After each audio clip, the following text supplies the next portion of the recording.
Bentuk negara dan pemerintahan seperti apakah yang diajarkan oleh agama Islam kepada umatnya? Apakah negara agama ataukah negara bangsa? Dan bagaimana sistem pemerintahan serta hukum yang berlaku di dalamnya? Apakah dalam bentuk syariat Islam secara harfiah ataukah nilai-nilai esensi dari ajaran yang disampaikan oleh Islam di dalam kitab sucinya? Saya menuangkan pemikiran dan gagasan tentang konsep negara Islam ini di dalam sebuah buku yang berjudul Perlukah Negara Islam? Buku ini saya tulis pada saat saya tinggal di Mesir pada tahun 2010-2011, di mana saat itu Timur Tengah, negara-negara Timur Tengah sedang bergolak di dalam revolusi yang kemudian kita kenal sebagai Arab Spring.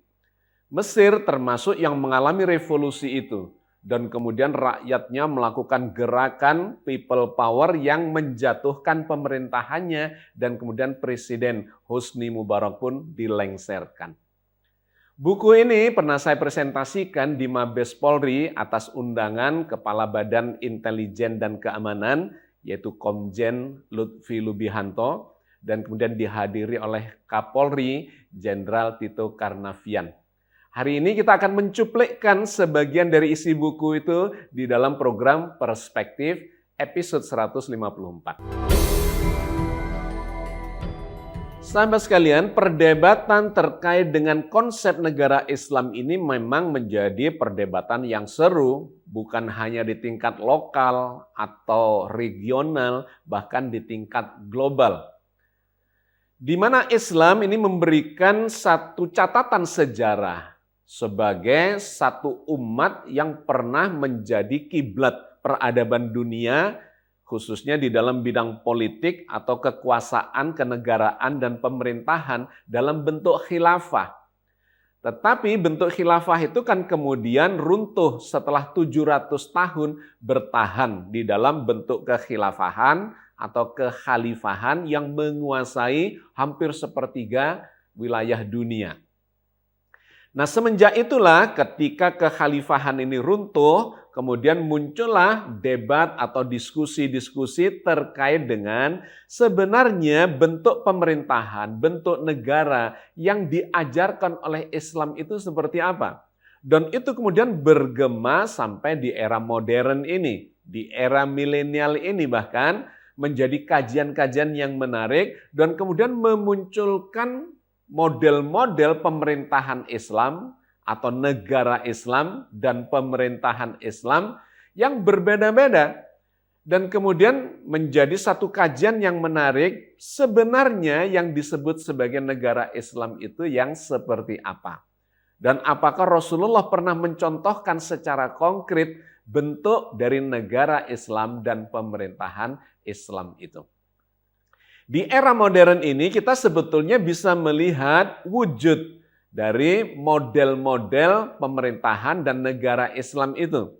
Yang disebut sebagai negara Islam itu bisa berarti bentuk negara dan pemerintahannya mengikuti syariat Islam, atau negara-negara yang tidak secara letterlek menjalankan syariat Islam, tetapi mewujudkan, merepresentasikan nilai-nilai keislaman di dalam setiap aktivitas pemerintahan atau kenegaraan atau hukum-hukum yang berlaku di dalamnya. Sekaligus sebuah negara disebut juga sebagai negara Islam dikarenakan penduduknya mayoritas adalah beragama Islam. Karena itu memang terjadi diskusi, bahkan perdebatan, dialektika yang cukup panjang, yang hangat terkait dengan seperti apa sebetulnya bentuk dari negara dan pemerintahan yang Islam itu. Hari ini kita akan mengambil sejumlah contoh terkait dengan model-model negara dan pemerintahan Islam itu, dikarenakan di era modern ini kita memang melihat ada sejumlah negara yang menyebut dirinya sebagai negara Islam atau oleh pihak lain disebut sebagai negara Islam dikarenakan mayoritas penduduknya beragama Islam. Yang pertama adalah negara Arab Saudi. Arab Saudi ini adalah negara kerajaan, ya, bentuk negaranya kerajaan, pemerintahannya dipimpin oleh seorang raja dan undang-undangnya, hukum yang berlaku adalah syariat Islam secara letterleh. Maka Arab Saudi pun disebut sebagai negara Islam dikarenakan secara tegas, secara harfiah menjalankan hukum syariat Islam. Negara lainnya adalah Iran. Iran juga disebut sebagai negara Islam, tetapi bentuknya bukan kerajaan, melainkan republik. Dipimpin oleh seorang presiden, ada presiden yang dipilih oleh rakyat, tetapi kemudian disandarkan ada semacam dewan perwakilan rakyat yang disebut sebagai Dewan Mullah. Dewan Mullah ini adalah para kiai, para tokoh, para ulama yang karismatik yang mewakili kepentingan rakyat dan kepentingan peletakan nilai-nilai Islamiah di negara itu atau di dalam pemerintahannya. Undang-undangnya menggunakan syariat Islam. Yang ketiga, yang berbeda dengan sistem yang ada di Arab Saudi dan Iran adalah Turki dan Mesir. Turki dan Mesir ini juga disebut-sebut sebagai negara Islam, tetapi hukum yang dijalankan di sana tidak menggunakan secara letterleh hukum Islam atau syariat Islam, melainkan diambil nilai-nilai keislamannya yang diwujudkan di dalam peraturan-peraturan yang bernafaskan dari ajaran Islam. Bentuk pemerintahannya adalah republik, dipimpin oleh seorang presiden, ditambah pada pemerintahnya ada perdana menteri. Model yang lain lagi adalah yang dijalankan oleh Brunei Darussalam dan Malaysia. Ini adalah negara kerajaan dipimpin oleh seorang raja, pemerintahannya memiliki perdana menteri dan aturannya, undang-undangnya berbasis pada syariat Islam. Nah, berbeda lagi adalah Uni Emirat Arab. Ini bentuk negaranya adalah federal atau federasi. Karena di dalamnya ada semacam negara-negara kecil yang dipimpin oleh amir. Tetapi secara keseluruhan Uni Emirat Arab ini dipimpin oleh seorang presiden. Hukumnya yang berlaku adalah syariat Islam. Nah, masih banyak lagi model-model yang dijalankan, diaplikasikan oleh berbagai negara yang berbeda di Afghanistan, di Libya, di Irak, dan seterusnya, yang menggambarkan bahwa interpretasi terhadap yang disebut sebagai negara Islam itu sesungguhnya sangat bervariasi. Sehingga kalau dipertanyakan negara manakah yang menjadi model paling mewakili negara Islam, tentu saja setiap negara itu akan mengatakan dirinya lah yang menjadi model paling mendekati yang disebut sebagai negara Islam itu. Karena itu memang negara-negara Islam dengan berbagai macam variasinya ini tidak lagi bisa dipersatukan ke dalam satu pemerintahan seperti khilafah di abad-abad sebelumnya.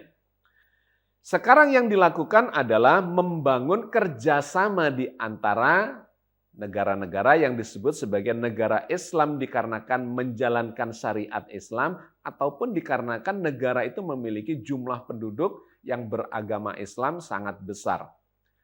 Maka dibangunlah yang namanya OKI, Organisasi Konferensi Islam. Sifatnya tidak struktural, tapi sifatnya adalah kerjasama, koordinasi. Di mana pertemuan-pertemuan yang dilakukan di dalam OKI ini, baik di level kepala negara, kepala pemerintahan, atau setingkat menteri, itu adalah membicarakan kerjasama. Tidak bersifat struktural, melainkan bersifat kultural atau bersifat koordinasi. Di bidang pendidikan, di bidang sains dan teknologi, di bidang ekonomi, dan berbagai macam bidang yang bisa dikerjasamakan untuk membangun kesejahteraan di antara berbagai negara Islam itu. Maka kalau kita kembali kepada bagaimanakah konsep negara Islam itu, semestinya lah kita merujuk ke masa lalu sampai ujungnya adalah seperti yang dicontohkan oleh Nabi Muhammad SAW. Kalau kita tarik ke masa lalu, maka kita mendapatkan catatan dalam sejarah pemerintahan negara-negara Islam itu. Kita mengenal yang disebut sebagai khilafah atau kekhalifahan.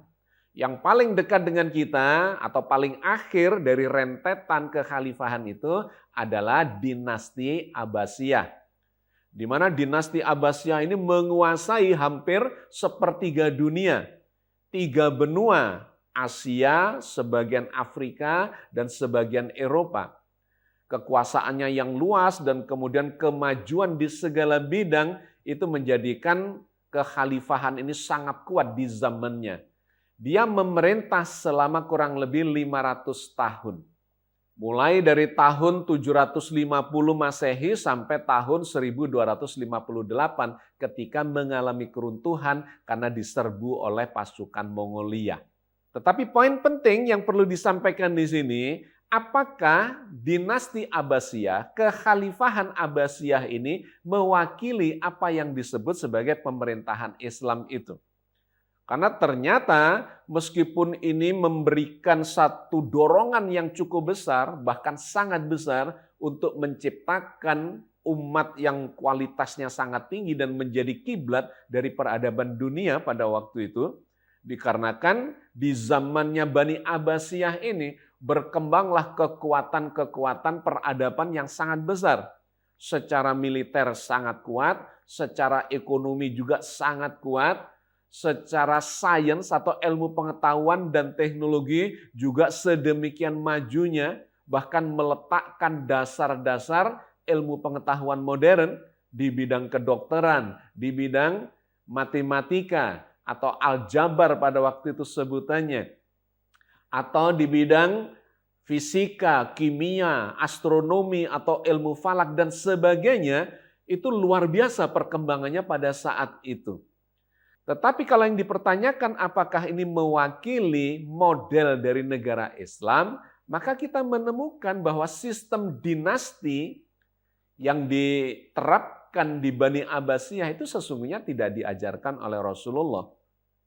Sistem dinasti adalah mewariskan kekuasaan dari raja kepada penerusnya, kepada pangerannya, kemudian dan seterusnya kepada anak keturunan dari keluarganya. Nabi tidak pernah mengajarkan sistem pemerintahan yang seperti itu. Karena yang diajarkan oleh Rasulullah adalah mencari pemimpin yang terbaik dari umat yang ada. Tidak harus dari keturunannya. Tetapi nilai-nilai yang diajarkan, didakwahkan di dalam pemerintahan itu memang berbasis kepada dorongan ajaran-ajaran yang bersifat keislaman dan menjadikan umat Islam mengalami kemajuan luar biasa. Jadi ada 2 hal yang tidak selalu sama dan beriringan. Di satu sisi adalah kepentingan politik, kepentingan kekuasaan, yang itu bisa saja ternyata berbeda dengan yang diajarkan dan diwariskan oleh Rasulullah. Dan yang kedua adalah kepentingan mengajarkan nilai-nilai keislaman di dalam peradaban atau kepada umat. Yang satu bersifat struktural, yang lainnya bersifat kultural. Nah, ini yang harus disadari di dalam model-model pemerintahan atau kenegaraan yang terjadi di masa lalu. Nah, Bani Abbasiyah ini atau dinasti Abbasiyah ini sesungguhnya adalah pengganti dari dinasti yang sebelumnya, yaitu dinasti Umayyah. Di mana pada dinasti Umayyah ini juga kurang lebih sama. Dia menggunakan satu sistem pemerintahan kerajaan atau kekhalifahan yang mewariskan kekuasaan politiknya kepada keturunannya. Dan itu tidak diajarkan oleh Rasulullah. Tetapi semangat untuk mendakwahkan, menyampaikan nilai-nilai keislaman, ajaran Islam secara kultural itu dijalankan. Sekali lagi adalah 2 hal yang berbeda, kepentingan kekuasaan dan politik yang terjadi pada waktu itu, dinasti Umayyah maupun dinasti Abbasiyah, dengan kepentingan dakwah secara kultural untuk menyampaikan ajaran atau nilai-nilai keislaman itu. Dari Bani Abbasiyah kita tarik ke belakang Bani Umayyah yang berkuasa kurang lebih sekitar 90 tahun. Nah, Bani Umayyah ini ternyata mendapatkan warisan kekuasaan itu dari kekhalifahan sebelumnya, yaitu yang kita kenal sebagai Khulafaur Rasyidin 4 orang khalifah dari sahabat Nabi yang paling utama. Di mana Khulafaur Rasyidin ini berkuasa atau memerintah sekitar 28 tahun lamanya. Yang pertama adalah Abu Bakar yang berkuasa selama 2 tahun. Digantikan oleh Umar bin Khattab yang berkuasa kurang lebih 10 tahun. Kemudian digantikan oleh khalifah yang ketiga, Utsman bin Affan yang berkuasa kurang lebih 12 tahun. Dan yang keempat adalah Ali bin Abi Thalib yang berkuasa kurang lebih sekitar 5 tahun. Totalnya adalah 28 tahun. Khulafaur Rasyidin inilah yang digambarkan mendekati ajaran yang dicontohkan oleh Rasulullah Muhammad SAW.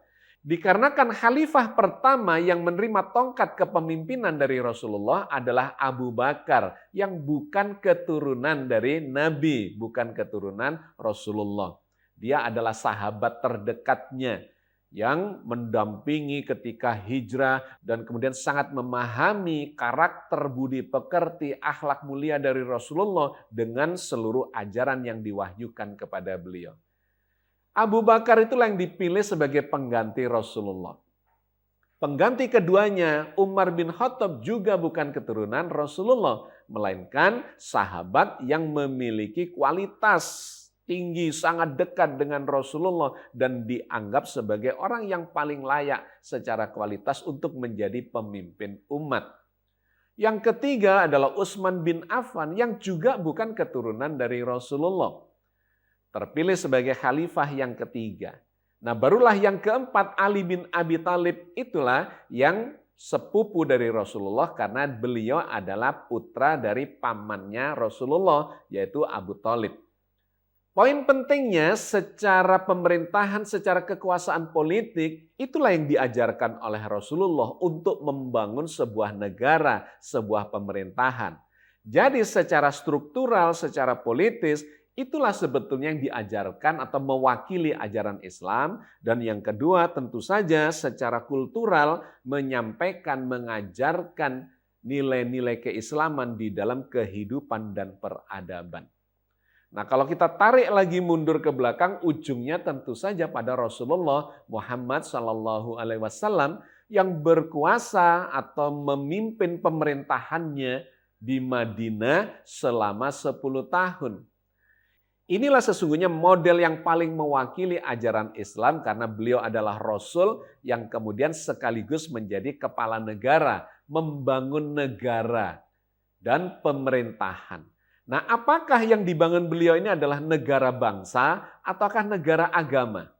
Nah, ternyata yang dibangun oleh Rasul ini memang bukan negara agama. Negara agama itu misalnya seperti Vatikan. Pemimpinnya paus, pemimpin agama, dan kemudian seluruh peraturannya adalah peraturan terkait dengan agama itu atau nilai-nilai keagamaan itu, sekaligus penduduknya, warga negaranya harus beragama Katolik Roma. Itulah negara agama. Ternyata yang dibangun oleh Rasulullah ini bukan negara agama, melainkan negara bangsa. Dikarenakan meskipun beliau seorang Rasul, tetapi warga negaranya yang diikat dalam perjanjian yang dikenal sebagai Piagam Madinah itu terdiri dari berbagai macam suku bangsa dan terdiri dari berbagai macam agama.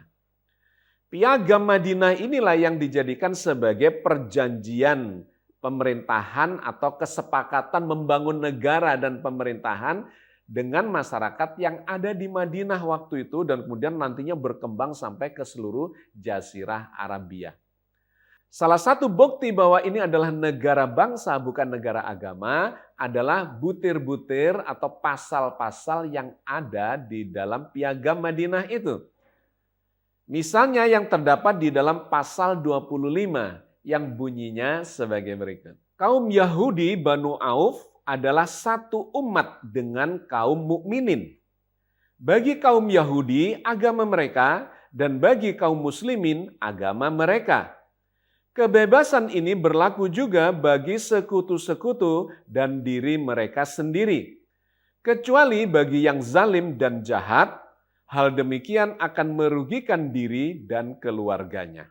Perhatikan kalimat-kalimat yang ada di dalam pasal ini. Di bagian pertama dikatakan bahwa kaum Yahudi yang memiliki agama yang berbeda, bahkan kepentingan yang berbeda, sesungguhnya dia satu umat saja dengan kaum mukminin. Artinya ini diikat di dalam perjanjian ini, dalam Piagam Jakarta, bahwa umat atau warga negara Madinah waktu itu sesungguhnya bukan hanya terdiri dari umat Islam, kaum mukminin dan muslimin. Melainkan di sana ada Yahudi, ada Nasrani, bahkan digambarkan sekutu-sekutu mereka. Itu menggambarkan satu ikatan yang sangat luas, yang sangat heterogen. Bagi mereka, agama mereka, tradisi mereka, dan bagi umat Islam adalah agama mereka dan tradisi mereka. Hanya bagi yang zalim dan jahat sajalah yang kemudian dipermasalahkan dan mendapatkan hukuman dari negara atau dari pemerintah yang ada. Jadi sahabat sekalian, poin pentingnya adalah sesungguhnya Rasulullah tidak pernah mencontohkan negara agama. Yang dicontohkan adalah negara bangsa yang bermacam-macam di dalamnya itu, baik dari sisi tradisinya, suku bangsanya, agamanya, segala macamnya berbeda-beda, tidak masalah, tetapi diikat di dalam satu ikatan bersama untuk membangun negara, membangun bangsa, dan membangun pemerintahan yang menjadi rahmat bagi semua warganya.